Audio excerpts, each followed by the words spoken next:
Magandang umaga mula sa Pag-asa Weather Forecasting Center. Ito ng ating update sa binabantayan nating bagyo sa loob ng ating Philippine Area of Responsibility. Kaninang alas 4 ng umaga, huling namataan yung sentro ni Bagyong Ada sa layong 175 kilometers silangan ng Huban sa may Sorsogon. May tagla itong lakas ng hangin na malapit sa gitna na umaabot ng 85 kilometers per hour, pagbugso na umaabot ng 105 kilometers per hour. Sa kasalukuyan, gumagalaw ito west-northwestward sa bilis na 20 kilometers per hour. So makikita natin dito sa ating latest satellite images itong mga makakapal na kaulapan na kasalukuyang nakakaapekto dito sa southern Luzon at malaking bahagi ng Visayas. Ito yung mga rain bands na associated directly kay Bagyong Ada. Samantala, itong northeast monsoon o yung malamig na hanging amihan patuloy na nakakaapekto naman dito sa area ng northern and central Luzon. At ito yung ating latest track and intensity forecast para kay Bagyong Ada na issued kaninang alas 5 ng madaling araw. So makikita natin dito sa ating track forecast, magpapatuloy yung generally west-northwestward na paggalaw ni Bagyong Ada simula ngayong araw hanggang bukas araw ng linggo. So Sunday onwards ay mag-iiba na yung direksyon na tatahakin ng nasabing bagyo. Magsisimula na yung recurving pattern nito, magiging generally northward na yung paggalaw up until sa araw ng Tuesday next week. So from today until tomorrow magpapatuloy yung west-northwestward. So starting sa araw ng Sunday ay generally northward and then northeastward yung paggalaw. So magre-recurve yung direction ni Ada. So kumbaga lilihis ito papalayo sa ating bansa. So sa ngayon mapapanatili nito ang tropical storm category habang binabaybay itong Philippine Sea o itong karagatan sa silangang bahagi ng ating bansa. Pero habang binabaybay nito ang karagatan, hindi natin naalis yung posibilidad ng further intensification into a severe tropical storm. So mapapanatili nito ang lakas bilang isang tropical storm and then after recurving ay hihina ito bilang isang tropical depression category sa araw ng Wednesday and Thursday next week.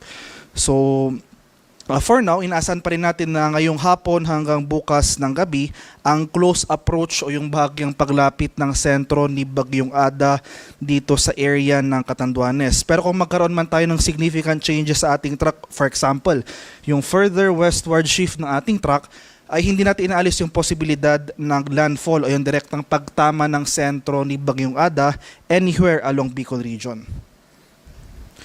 And as of 5 a.m., ito yung mga lugar na nakasailalim sa tropical cyclone wind signal. So as of 5 a.m., may wind signal number 2 tayo nakataas dito sa eastern portion ng Camarines Sur, sa may Catanduanes, Albay, Sorsogon, Northern Samar, itong northern portion ng Eastern Samar at northeastern portion ng Samar. Kaya itong mga areas na ito yung mga pinakamaapektuhan ng mga malalakas na hangin na dulot ng papalapit na Bagyong Ada.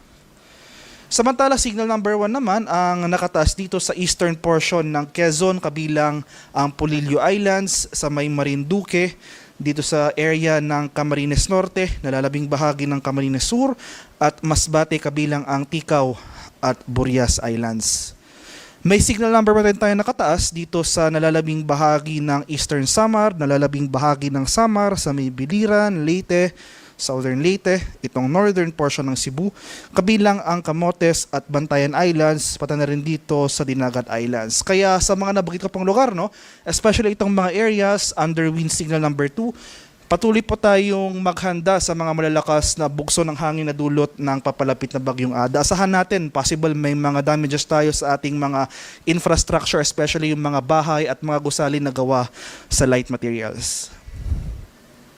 At ito naman yung mga lugar na hindi nakasailalim sa tropical cyclone wind signal. So posible po tayo magtaka sa ating lugar, wala po tayo wind signal pero malakas yung bugso ng hangin. So dahil po yan sa epekto ng northeast monsoon o yung hangin amihan as well as yung outer bands o yung outer periphery ni Ada, posible pa rin magdulot ng mga pagbugso ng hangin. Hindi man sustain pero malalakas yung mga pagbugso ng hangin na ito. So for today, isahan natin yung mga malalakas sa bugso ng hangin outside tropical cyclone wind signal sa mga lalawigan ng Batanes, Babuyan Islands, northern and eastern portion ng mainland Cagayan, dito sa eastern Isabela, Ilocos Norte, Abra, Aurora, Quezon, Oriental Mindoro, Romblon, Marinduque, Cuyo Islands, Bicol Region, sa mga lugar sa Visayas na walang wind signal, Dinagat Islands, Camiguin at Surigao del Norte. Kaya over these areas, no, asahan pa rin natin yung mga pagbukso ng hangin for today. Posible, malaking bahagi pa rin ng Luzon as well as itong Eastern Visayas. Tomorrow and Monday, magpapatuloy pa rin yung mga malalakas sa bukso ng hangin na dulot ng amihan as well as yung outer periphery o yung outer rain bands ni Bagyong Ada. In terms naman of heavy rainfall o yung mga malalakas sa pag-ulan na dulot ng bagyo, magpapatuloy pa rin, makikita natin dito sa ating weather advisory o yung 24-hour rainfall forecast na issued kaninang alas 5 ng umaga, na karamihan pa rin nitong Bicol Region at Eastern Visayas yung pinaka-apektado ng mga malalakas sa pag-ulan na dulot ng bagyo. So possible umabot higit 200 mm sa pag-ulan itong area ng Catanduanes, samantala 100 to 200 mm sa pag-ulan ang mararanasan sa Camarines Sur, Albay, Sorsogon, Northern Samar at Masbate. 50 to 100 mm ang pag-ulan ang posibleng maranasan sa mga areas shaded by yellow sa may Quezon, Camarines Norte, Biliran, Samar at Eastern Samar.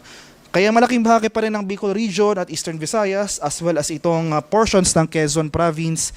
Maghanda po rin po tayo at maging alerto sa mga banta ng flooding at landslides dahil ngayong araw yung mga pinakamalalakas yung mga pag-ulan na mga pag-ulan ang ating mararanasan. For tomorrow, mapapansin natin, mababawasan na yung mga pag-ulan sa southern portion ng Bicol Region as well as sa Eastern Visayas. By this time ay binabaybay na nitong si Bagyong Ada. Magsisimula na yung recurving pattern nito or paglihis papalayo sa ating bansa. Pero gayon pa man, posible pa rin magpatuloy yung mga pag-ulan. 100 to 200 mm sa pag-ulan ang posible pa rin maranasan sa Catanduanes. 50 to 100 mm sa pag-ulan ang mararanasan sa Camarines Sur, Camarines Norte at itong ilang areas ng Quezon.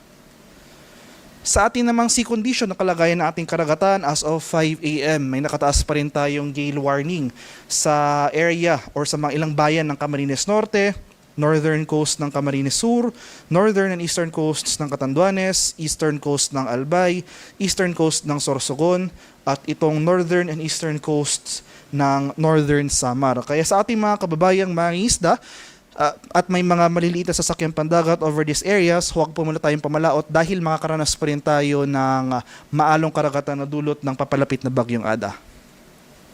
Pinapaalalahanan rin po natin yung ating mga kababayan na nakatira sa coastal communities o yung mga low-lying at mga exposed na mga coastal areas sa banta naman ng storm surge o yung daluyong ng bagyo na posibleng umabot ng 2 metro yung taas, no? So dito sa mga exposed coastal areas ng Albay, Biliran, Camarines Sur, Catanduanes, sa may Eastern Samar, itong portions ng Leyte, Masbate, Northern Samar, pati na rin dito sa Sorsogon. Kaya sa ating mga kababayan na nakatira over this area, sa mga coastal areas ng mga lugar na ito, makipag-ugnayan po tayo sa ating mga lokal na pamahalaan regarding reinforcement ng ating mga bahay or evacuation towards higher ground para maiwasan po natin yung banta ng storm surge o yung daluyong ng bagyo.